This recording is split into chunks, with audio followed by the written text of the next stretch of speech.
On Saturday, tens of thousands of pilgrims gathered in Montreal's Olympic Stadium to celebrate Brother Andre Bessette, who was elevated to sainthood in Rome on October 17th. In our Catholic lives, we all are supposed to be striving to be like saints, and he is definitely a great example, a very humble man, and never took credit for anything. He always believed that it was Saint Joseph who was that was working through him, and it was never his. So he was definitely a role model for me in my life. I can't tell you that there was any particular instance where he touched my life, but I'm hoping that this weekend there might be one. The Kenny family joined dozens of others from eastern Connecticut on a bus from Plainfield to be part of the monumentous occasion, and in hope that God, through St. Joseph and the new St. Andre, will bestow special kindness upon Thomas Joseph, who was recently diagnosed with ALS. My voice used to be very strong. I worked 10 years up at the Valley Railroad as a conductor.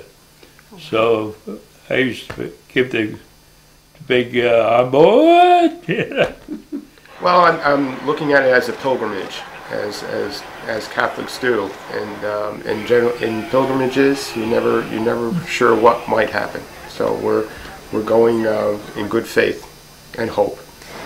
Well, it's special to me because of my sickness, and if the good Lord, through Saint Andre, can help me, I would very much like it.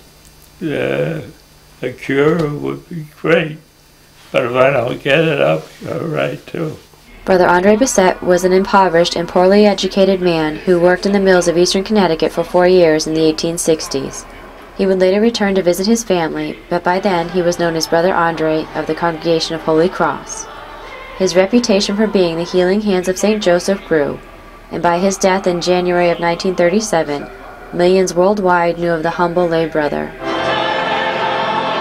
I remember people talking about him when I was younger. Maybe it didn't mean that much at the time, but now when I realize what was going on, it makes it a lot more meaningful. The Kenny family retired early Saturday night to get some much-needed rest. Today, they and others will visit the basilica built by Brother Andre in St. Joseph's name for a special Mass and moment in which they will ask for the strength and courage to deal with Thomas's diagnosis.